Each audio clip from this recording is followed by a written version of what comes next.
मंडळी, ची सौका या नावानं फिरणारा पत्रकार आज पुन्हा एकदा त्याच्या फालतुगिरीचा हार त्याच्या सारख्याच एका माणसाच्या गळ्यात घालणार आहे.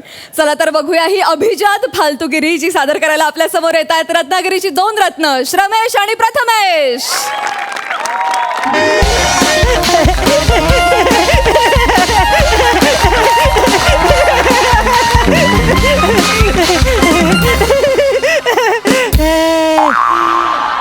नवीन झोपडी जुनीत लपडी. असं काय? नमस्कार सर. नमस्कार. नमस्कार सई सर. तर आजूबाजूला जी परिस्थिती चालू आहे त्याचं मी छोटंसं अवलोकन केलंय आणि 4 ओळी तयार केल्यात. आल्या मारतो. मारा. ओळी अशा आहेत. दांभिकतेला साज सुवर्ण, विचारांची भिंत गळती आहे. दांभिकतेला साज सुवर्ण, विचारांची भिंत गळती आहे. माणुसकीचे आयुष्य क्षणभर धर्मांधांची चलती आहे. वा. थँक्यू. आता या वैचारिक उद्बोधनानंतर ज्याच्यामुळे मी माझं घरभाडं भरतो त्या कार्यक्रमाकडे वळूया आणि प्रोफेशनल फालतूगिरीला सुरुवात करूया. सर मला सांगायला आनंद होतो की आज मी एका अशा माणसाची मुलाखत घ्यायला आलोय ज्याला वेगवेगळे बिझनेस करण्याचा छंद आहे. सर बर, बघूया त्याच्या किड्यांचं वळवणं कुठपर्यंत आलंय. चला सर. ओ सर. हॅलो.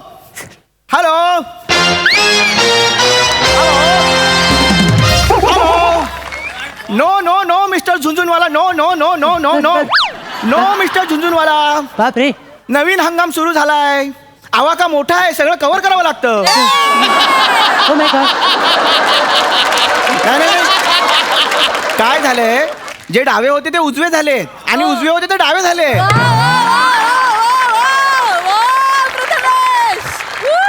पण या सगळ्यात मला मध्यवर्ती भूमिका घ्यावी लागते. मग माणसाने किती पण तिरकी नजर करून बघितलं तरी चालेल. शेवटी माझ्यासमोर तुम्हीच येणार आहात, बरोबर आहे ना? काय रे? सर आता लिहिलेलं बोलूया. अरे हो, ते नाही. नो झुंझुनवाला. नो. नाही. 350 करोड ही खूप मोठी अमाऊंट आहे. 350 crores. नो. मी तुम्हाला जास्तीत जास्त 120 रुपये देईन. बघा, पटलं तर बोला, नाही तर ओके. थँक्यू. सर उत्सुकता शिगेला पुचले म्हणून विचारतो, हा? अशी कोणती गोष्ट आहे की जी 350 करोड रुपये सोडून तुम्ही डायरेक्ट 120 रुपयात मागितलीत? मी झुंझुनवाल्याची बनियन कंपनी टेक ओव्हर करत होतो. 120 रुपयात? येस. हे बघ, लक्षात ठेव, हा. उद्योजकाने नेहमी निर्लज्ज असलं पाहिजे. पण सर तुमचा निर्लज्जपणा एवढा वाढत चाललाय की तो व्याजावरून देऊ शकाल कोणाला तरी. सर एवढं निर्लज्ज होणं बरं नाही सर. 120 रुपयात एक बनियन येते, तुम्ही अख्खी कंपनी मागितलीत सर. स्टाईल. ओ हा. या ऑफरवर ते काय म्हणाले? हाड. अपेक्षित आहे सर. ते हाड बोले, त्यांनी फोन ठेवला. हा. ठीक आहे रे. डील होतात, डील फसतात, आयुष्याची गंगाजळी. सर या बसा सर. सर हा? पोशाख सुंदर आहे सर. थँक्यू. वरून कॅलिफोर्निया आणि खालून काजरघाटी वाटतंय. वाह, सुंदर आहे sir. This is my western Ratnagiri style. हो सर दिसतोय ते मला. हा. हा सरडा रागण चढल्यावर की तुम्ही बसवलाय? एक मिनिट. तू माझ्याच घरात येऊन मला बोलतोयस. तुझं नाव काय? सॉरी सर, मी विसरूनच गेलो. भावनेच्या बरे सर विसरून गेलो सर. सांगतो सर, माझं नाव चिन्मय सौमित्र काशीकर, म्हणजे ची सौ का. ओ, इंटरेस्टेड. Yes, sir. बस. तर ॲज अ फॅन मी पहिला प्रश्न विचारतो सर, हा? की तुम्ही तुमचं नाव सांगा म्हणजे आम्ही शिव्या द्यायला मोकळे. माझं नाव आहे लावले. लालू वरून लेले. लावले.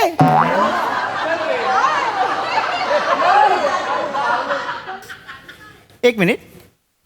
तू माझ्या नावावर काहीच रिॲक्शन नाही दिलीस. सर तुमचं आणणं हीच एक रिॲक्शन आहे सर.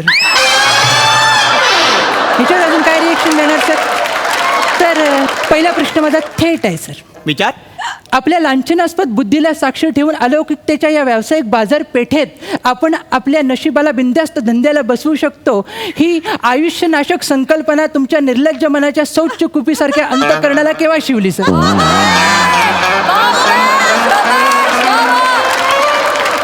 वन्स मोर बोलायच्या आतमध्ये उत्तर द्या सर.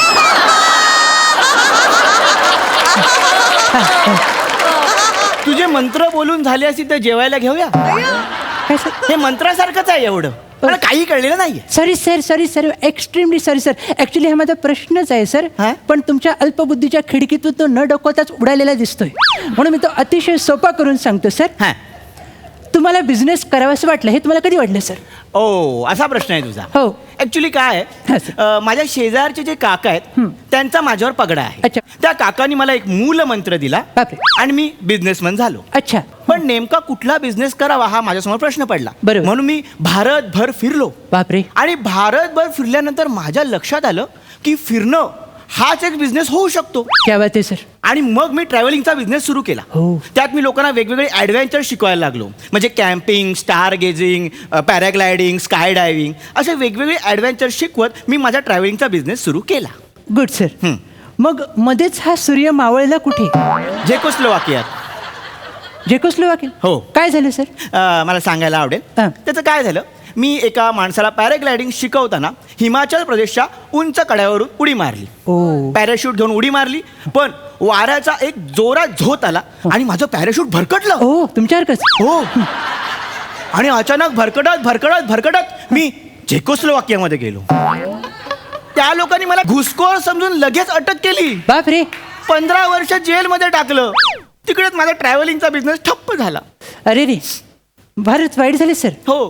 पुढे जाऊन मला असं विचारायचं वाटतं की सर, तुम्ही जनरली सिजनल बिझनेसमॅन म्हणून फेमस आहात. हो, बरोबर म्हणजे उत्सवांमध्ये तुम्ही बिझनेस करता, बरोबर.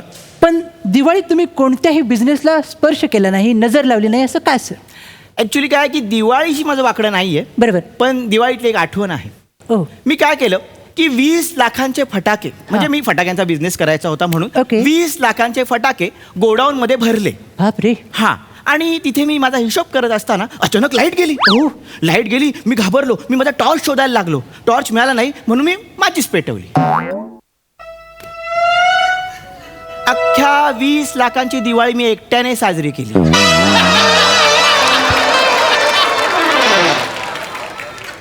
जे काही बॉम्ब फुटलेत, दुसऱ्या दिवशी लोक दिवाळीचं उठणं लावत होती आणि डॉक्टर मला मलम लावत होते. सर खरं आहे.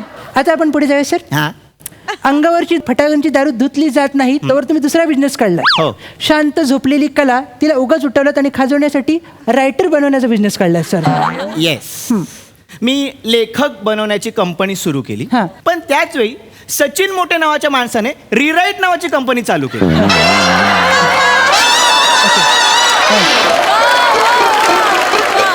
हा. वा. अवघ्या 1.5 मिनिटात माझी कंपनी बंद झाली.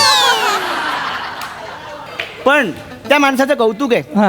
आहे, जिथे सुचणं थांबतं तिथे त्यांना सुचायला सुरू होतं. काय नाही, सावरतोय. सर पुढे जाऊया सर. याच्या पुढे जाऊन आपण असं, मला एक विश्वसनीय सूत्रांकडून माहिती आली आहे सर, काय रे? की नाही सांगतो, मोठ्याने सांगणार आहे सर. तुमच्या या दळबद्री कार्याचा जो मागोवा घेण्यासाठी हा. एका डिरेक्टरने तुमच्या जीवनावर चित्रपट काढला सर. Proud moment.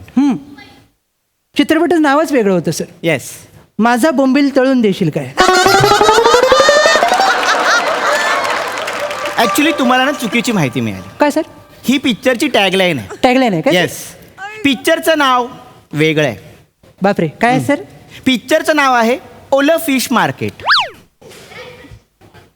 असं नाव आहे सर? असाच सायलेन्स आहे अख्ख्या चित्रपटगृहात. कळतोय सर. माझ्या ओव्हरऑल एक्सपिरियन्समुळे मला एक मूलमंत्र सुचलाय, तो मी तुला सांगतो. सर लवकर सांगा, आपल्याला आटपायला लागेल सर. ओके, मी सांगतो.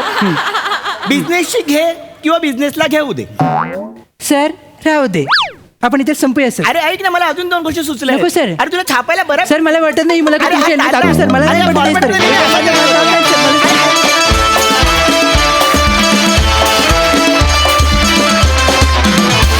वा वा वा वा, एकदम प्रोफेशनल फालतूगिरी. मस्त झाला परफॉर्मन्स, जोरदार टाळ्या. ऐकूया कमेंट्स. प्रसादा. वा, अप्रतिम, मजा आली. तुझी जी वाक्य लिहिण्याची स्टाईल आहे श्रमेश, ती अफलातून आहे. आणि त्याच्यात मुलींना ती कान देऊन ऐकायला लागते तरच तो पंच बरोबर रिसीव्ह करता येतो. तुझी पल्लेदार वाक्य लिहितोस त्याच्या निर्बुद्धतेची व्याख्या उलगडून सांगणारी ती फार गमतीशीर असतात आणि त्याला एक वेगळाच सेन्स लागतो आणि त्या सेन्सनीच तू कायम ते लिहितोस.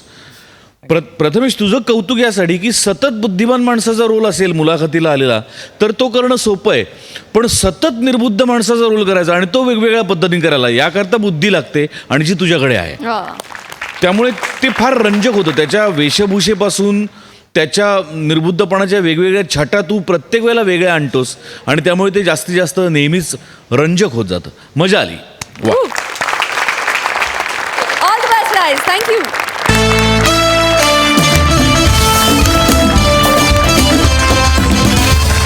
आणि इथे कार्यक्रमात वेळ झाली आहे निरोपाची. भेटूया पुढील भागात. तुम्ही बघायला विसरू नका सोमवार, मंगळवार, बुधवार आणि गुरुवार रात्री 9 वाजता तुमच्या टेन्शनवरची मात्रा महाराष्ट्राची हास्य जत्रा.